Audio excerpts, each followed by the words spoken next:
Welcome back, everyone, to Open Line. We are talking about what does that moratorium on evictions mean in Tennessee. And depending on where you live, it has some different meanings. In West Tennessee, it's already expired.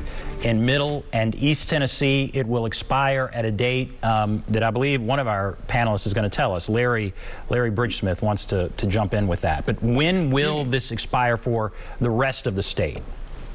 Well, it's been being kicked down the pike numerous times. Right now, it's scheduled to expire on June the 30th of this year. Prior to that, it was the end of April. Prior to that, it was the end of the year. So we don't know what the next extension, if any, will be. That's what makes the backlog that much more difficult to manage, because it continues to grow.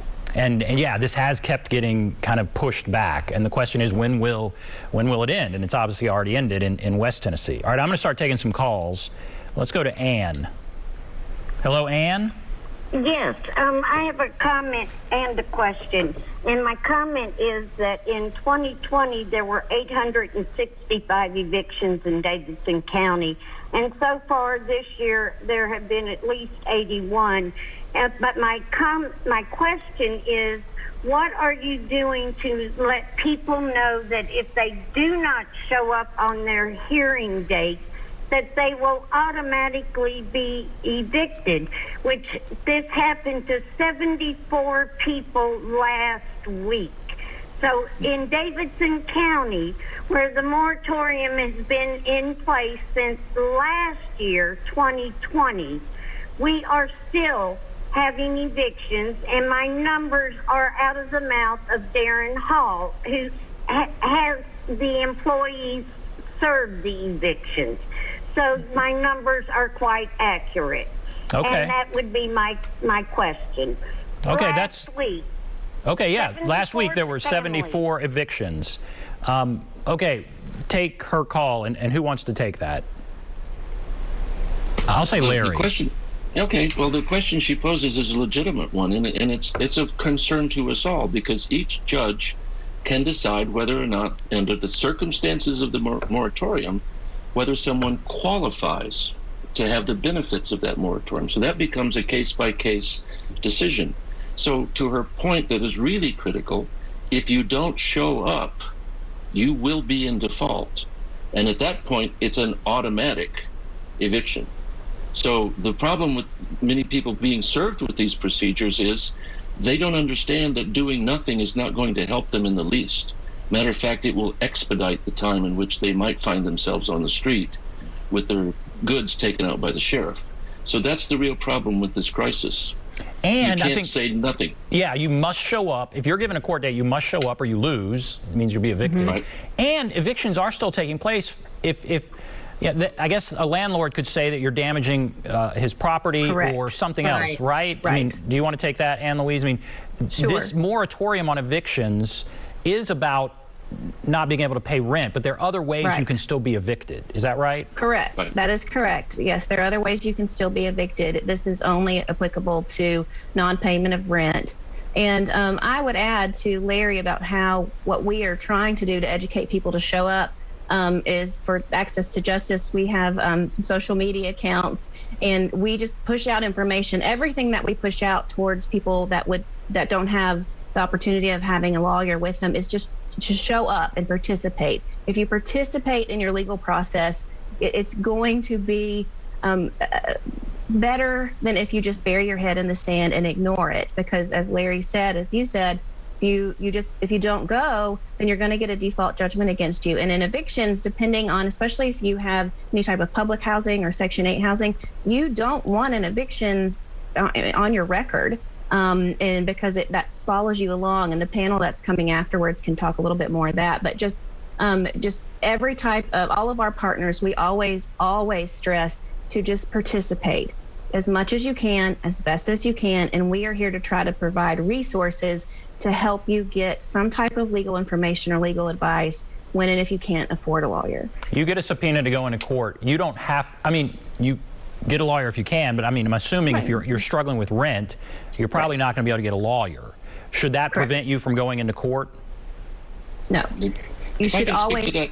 Yes, I'm please, sorry. Larry. No, I was just going to say, the filing of a complaint against someone is a knock on their credit history.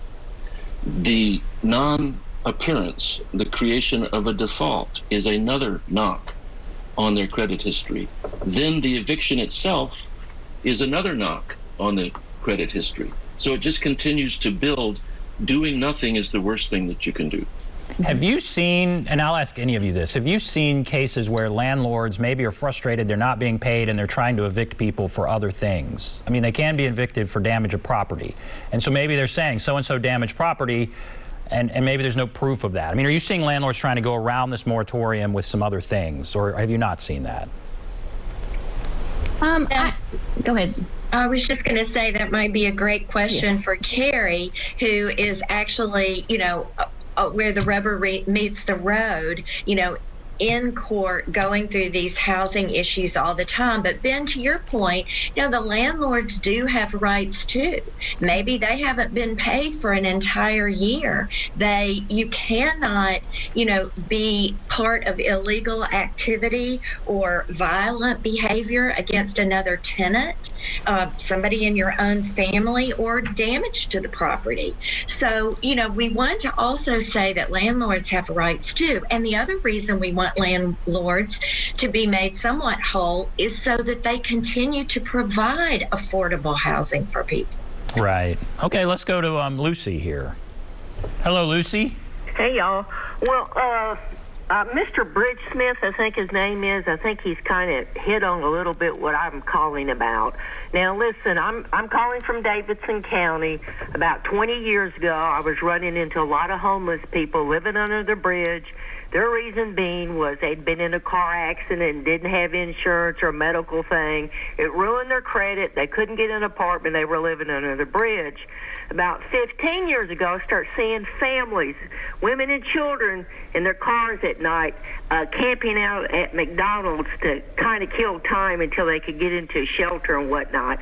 I'm wondering, are the churches going to be given some relief when families have nowhere to go in dangerous parking lots, if the churches are going to be allowed to let these people come there? And this brings me to the credit issue. How is this going to affect legally their credit score? Because if you don't have a high enough credit score nowadays, you can't even get checked into a hospital. But legally, since we've had a pandemic, how is this going to affect your credit score if you've tried everything? You've paid some of your rent, you took care of the property, you've gone through this mediation process or the courts. Is the credit bureau going to relieve this knock on your credit, or is it just automatically going to go against you? I don't know if I'm making any sense. No, that's a great question. Let's ask. I'm going to get off the phone. Okay, Larry, I'll take that to you. Impact on credit. Yeah, it's really significant. And again, it just sounds like we're repeating ourselves, but if you're concerned about your credit rating, then you need to show up. But the better thing to do is to reach out first before there is a lawsuit or a warrant filed against you for non-payment. Go to your legal aid society. Go to the local community mediation center. These are places that can intervene on your behalf and seek to get a resolution to the dispute, both in terms of how payment is going to be made, how that debt is going to be adjusted. Don't wait for the court appearance, because then it's already too late for your credit history. Right. And maybe Ann Louise, her other question about churches, I mean, it was interesting to hear kind of the progression. I bet she's right about what she's seen as far as homelessness and that kind of thing over the last 30 years. Churches have had a tough time. I mean, it's COVID, and they're not even worshiping sometimes. Now, I think they're beginning to move back in and do that. But what role can and are churches playing? Well, I can't speak definitely to her question about shelter and churches providing shelter, but I do think that churches can provide education to people that are coming to them, but also just in general. A lot of times people are hesitant to ask for help. It sort of goes back to burying your head in the sand when something bad is happening. But I think, and that's where we try to provide this complex legal information into terms that people who have no experience with the court can understand to our faith leaders, so they can let their communities know, here are the resources, here's where you can go. And back to going to court, right now a lot of the courts have information on this mediation plan, ADR plan, on the rental assistance. There are people in the courts equipped with these resources in an attempt to address the onslaught that's happening. So that is how we are preparing our faith leaders, is just so they will be another expert in the resources that are available. And Deborah, as we wrap up this first segment, well, I want to ask you, what are we going to see in the second segment, and kind of what do you want to hammer home in this first segment?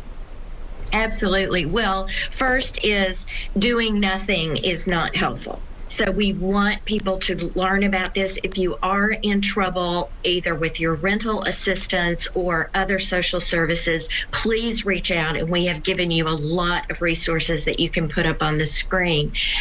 We do free training for faith leaders, for churches. So we would love for churches to call on us, and we will come out and help them identify when people are starting to have a legal issue, rather than after this has already occurred in their lives and caused even more trauma.